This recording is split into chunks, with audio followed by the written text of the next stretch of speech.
감사합니다.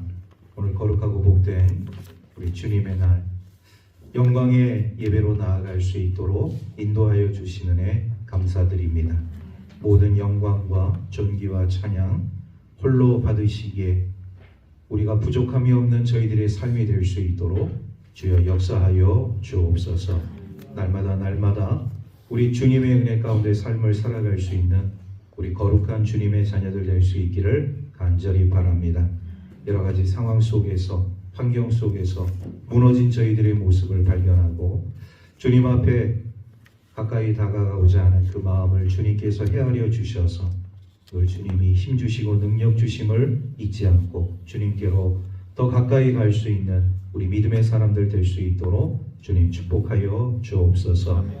하나님, 우리 해안중앙교회를 주님께서 사랑하여 주시고 은혜와 진리 가운데 인도하여 주셔서 우리 모든 하나님의 백성들이 우리 주님 앞에 나와 예배하며 주님의 말씀에 순종하며 이 땅 가운데서 우리 하나님께서 바라시고 원하시는 삶을 살아갈 수 있는 우리 믿음의 사람들 될 수 있도록 축복하여 주옵소서. 아멘. 특별히 우리 하나님의 교회가 주어진 사명을 잘 감당할 수 있도록 하나님의 교회를 주님께서 날마다 인도하여 주시고 우리 주님의 전에 거하고 있는 우리 주의 성도들을 주님께서 권고하여 주셔서 주님이 주시는 능력과 지혜로 이 모든 일들을 아름답게 잘 감당해 나갈 수 있는 우리 능력 있는 일꾼들 다 될 수 있도록 하나님 축복하여 주옵소서. 아멘. 오늘 드려지는 찬양 예배가 하나님께 기쁨이 되어지고 영광이 되어지는 예배가 되기를 간절히 바라오며 우리 구주 예수 그리스도의 이름으로 기도하옵나이다. 아멘.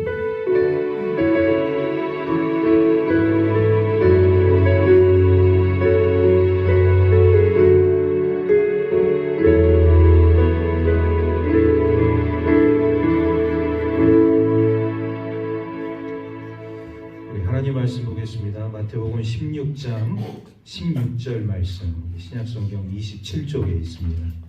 마태복음 16장 16절 말씀.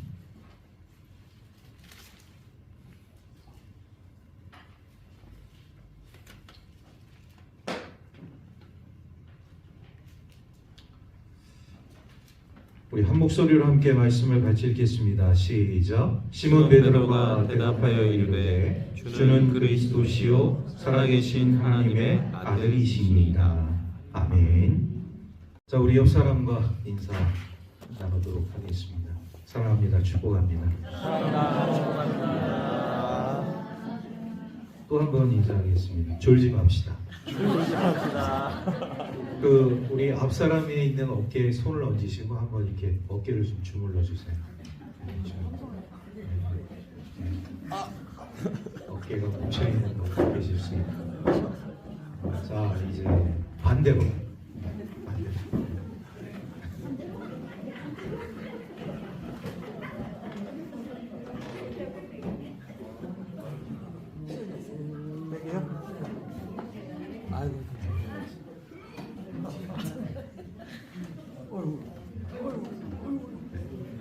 됐습니다.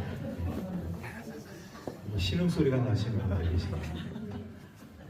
좀 어깨를 어떻게 주물러니까 좀 시원하신가요? 네. 지금 점심 먹고 이 시간이 가장 힘든 시간이에요.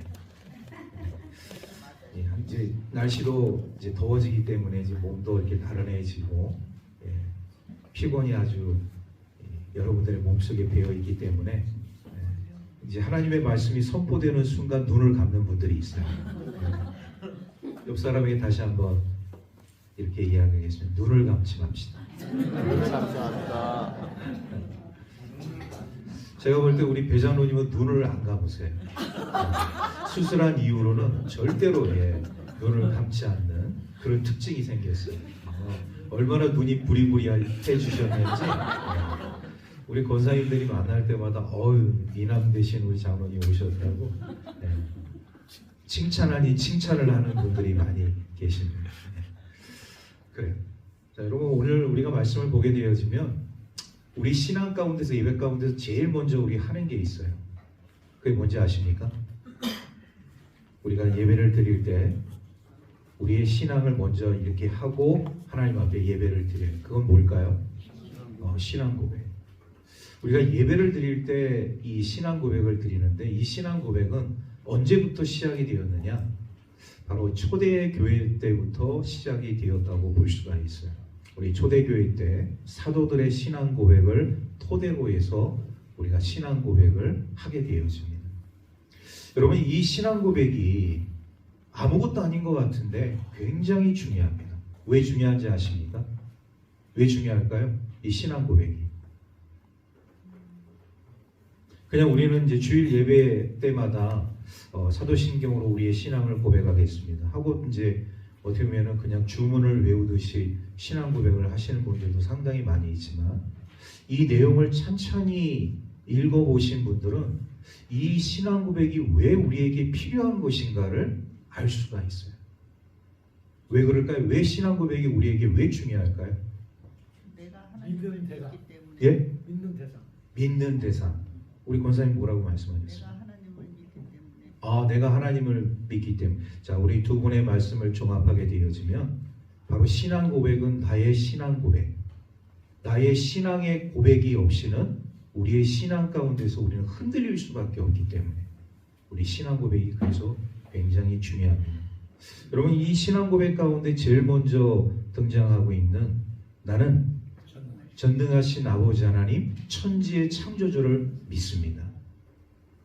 이 첫 번째 고백을 시작으로 해서 우리 마지막 고백까지 되어지는 이 모든 과정들을 보게 되어지면 여기에 우리 대한예수교 장로의 통합측, 우리 장로교의 이 교리가 그대로 담겨져 있어요.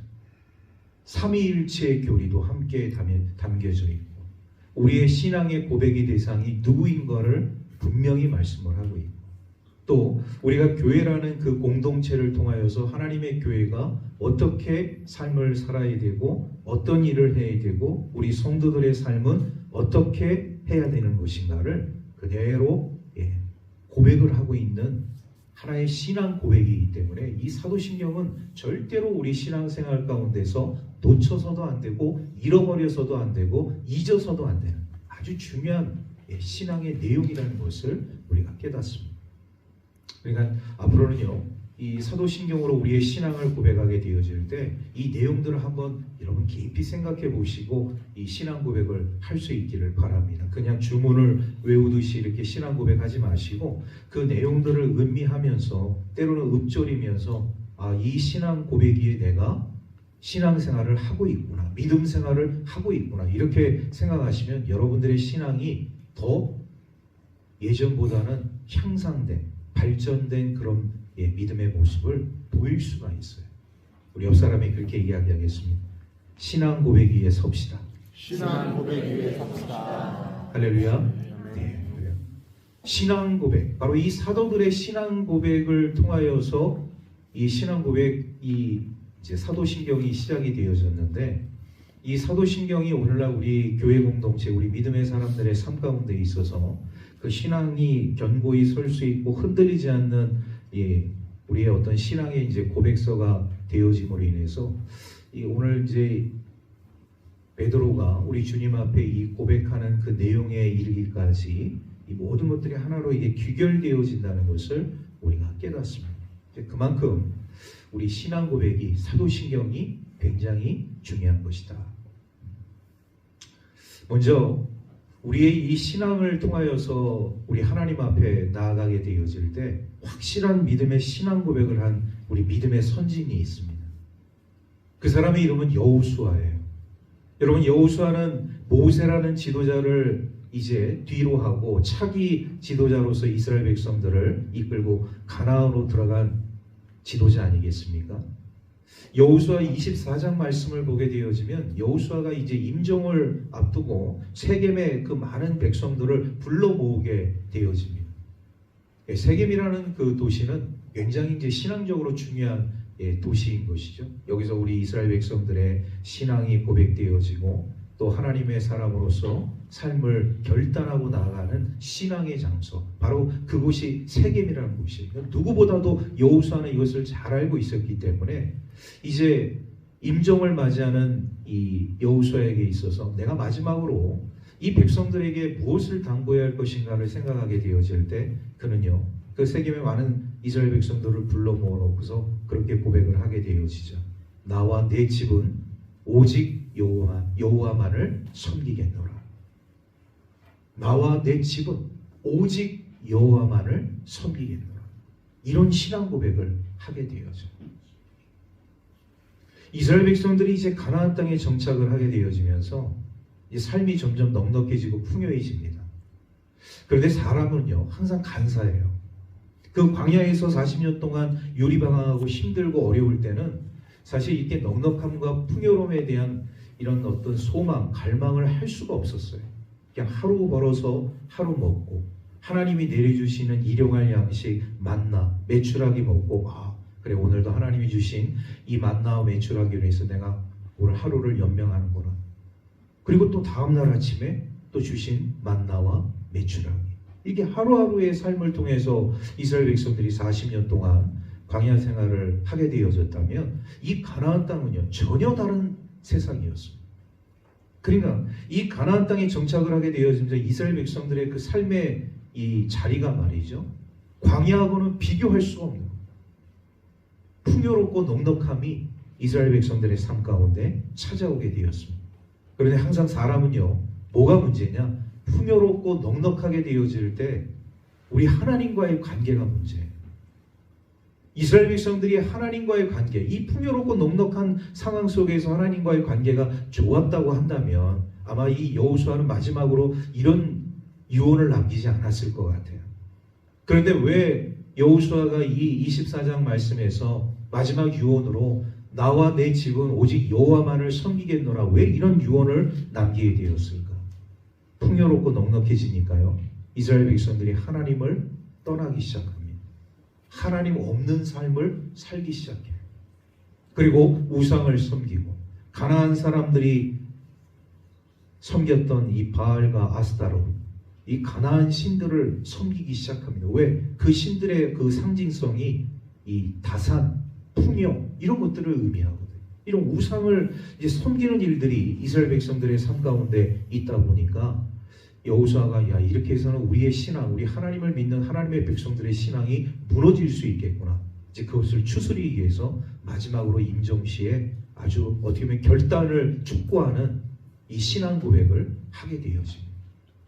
그러니까 오늘 우리 하나님의 백성들의 삶 가운데 있어서도요 항상 우리는 어떤 환경과 상황 속에 있든지 우리 하나님이 주신 은혜를 생각하면서 끝까지 최선을 다해서 오직 나와 내 집, 우리 여호와 하나님만을 섬기겠습니다.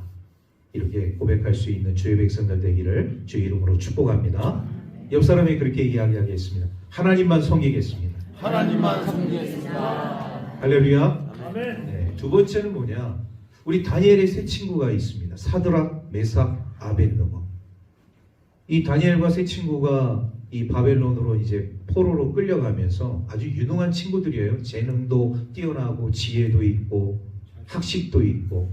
자, 그러다 보니까 이 느부갓네살 왕이 이게 포로이지만 이방 청년들이지만 잘 키우면 좀 쓸만한 인재가 되겠거든요. 그래서 그들에게 아주 좋은 음식도 내주고 좋은 옷도 내주고 모든 생활의 편리함을 다 제공을 했습니다.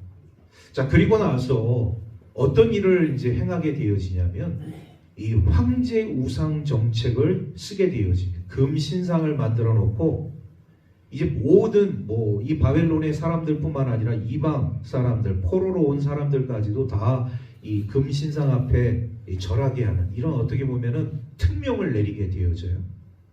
자, 그런데 다니엘과 이 세 친구의 삶 가운데 있어서 항상 이 마음속에 이제 걸리는 문제가 이제 발생을 하게 되어집니다. 왜? 다니엘과 세 친구는 하나님을 믿고 섬기는 하나님의 백성들이에요. 또 그들의 삶 가운데 있어서 삶의 좌우명처럼 여겨졌던 이 율법의 가장 큰 핵심인 십계명이 그들의 삶 가운데 놓여져 있는데, 십계명 가운데서 우리 하나님께서 제1계명으로 말씀하시는 것이 무엇이냐? 나 외에 다른 신을 섬기지 말라. 절하지도 말고 우상을 만들지도 말고 경배하지도 말고. 이 어떻게 보면 하나님께서만 1, 2계명을 통하여서 아주 금단의 명령을 내리는 것을 우리가 보게 되어서 다니엘과 이 세 친구의 삶 가운데 있어서 이거는 뭐 하나의 법칙이기 때문에 절대로 뭐 타협의 존재가 될 수 없는 것이죠. 그런데 바벨론의 왕과 신하들은 절대적으로 이 금신상 앞에 모든 백성들이 절을 해야 하는 이런 하나의 직석, 명령을 선포하게 되어져요. 자, 그랬을 때 다니엘의 이 세 친구들은 이런 상황 가운데서 어떻게 했을까? 다니엘 3장 17절에서 18절 말씀을 보게 되어지면 이제 이 바벨론의 신하들이 협박을 하게 되어지죠. 너희들 이 금신상 앞에 절하지 않으면 저 풀무불에 너희들을 다 넣을 수밖에 없다.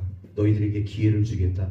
지금 고발이 들어왔는데 우리가 그 고발을 무마할 테니까 금신상 앞에 절만 하면 다 용서해 주겠다. 그런데 끝까지 다니엘의 세 친구는 이 금신상 앞에 절하는 것을 하지 않습니다. 그들이 뭐라고 얘기를 하냐면 우리가 섬기는 하나님이 여호와 하나님이 살아계시다면 그런 전제로서 이제 고백을 하게 되어지죠.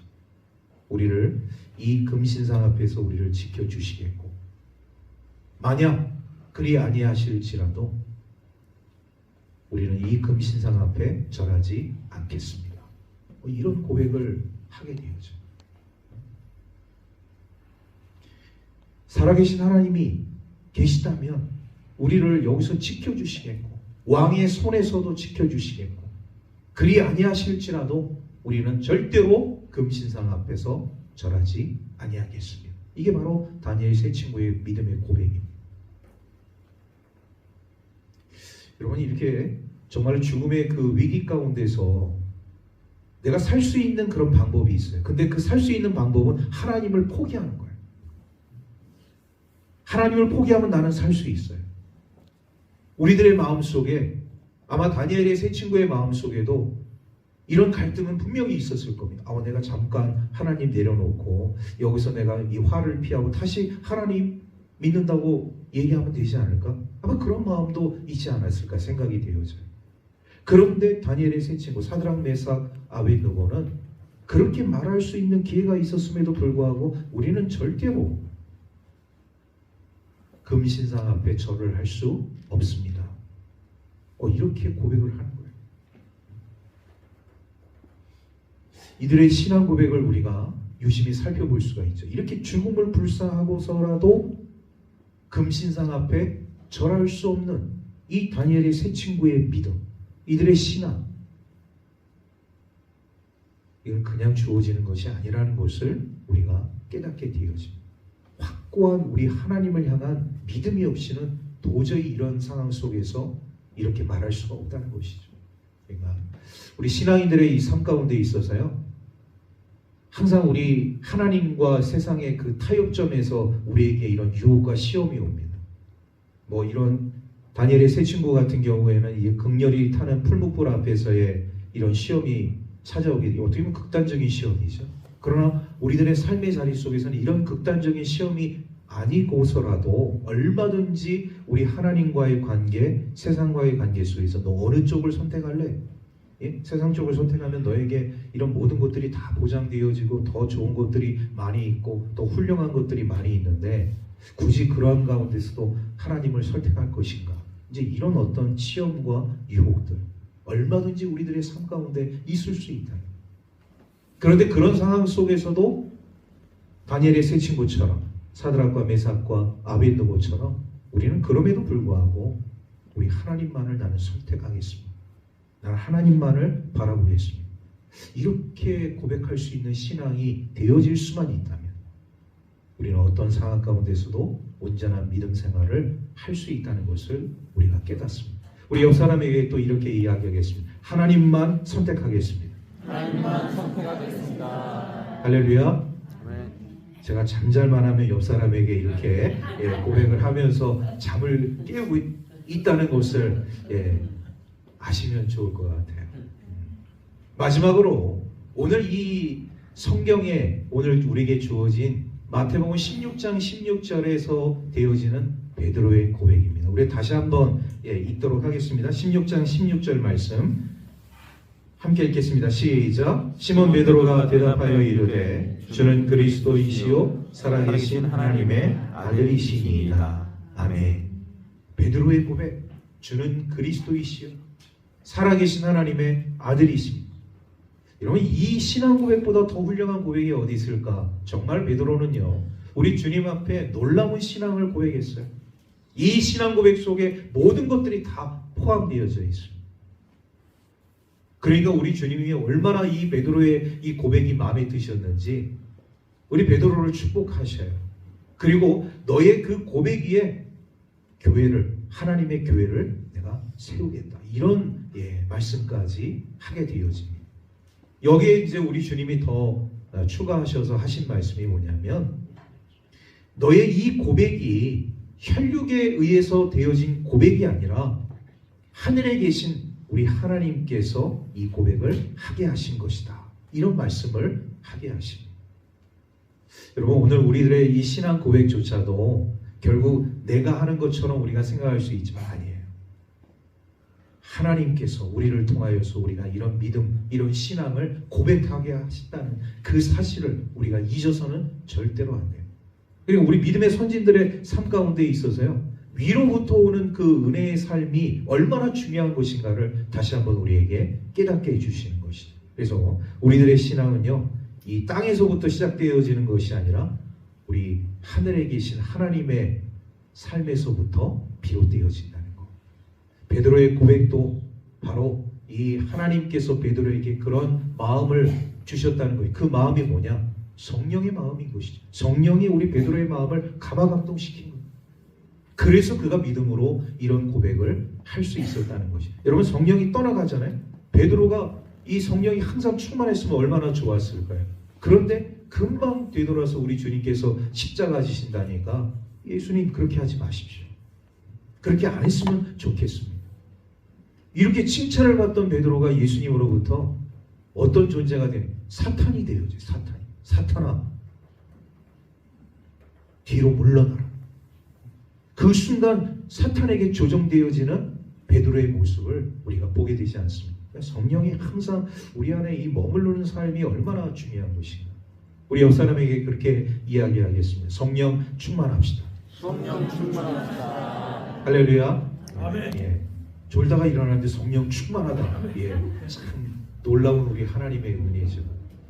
그러니까 여러분, 제가 오늘 오전 말씀 가운데도 이제 그런 말씀을 드렸지만, 우리가 예배의 자리에서 우리가 모든 것을 이 함께 할 때 우리 하나님께서 우리에게 크신 그런 은혜의 삶을 베풀어 주시는데, 잠도 말이죠, 교회 와서 주무세요. 집에서 편안하게 주무시지 말고 교회 와서 잠을 주무세요.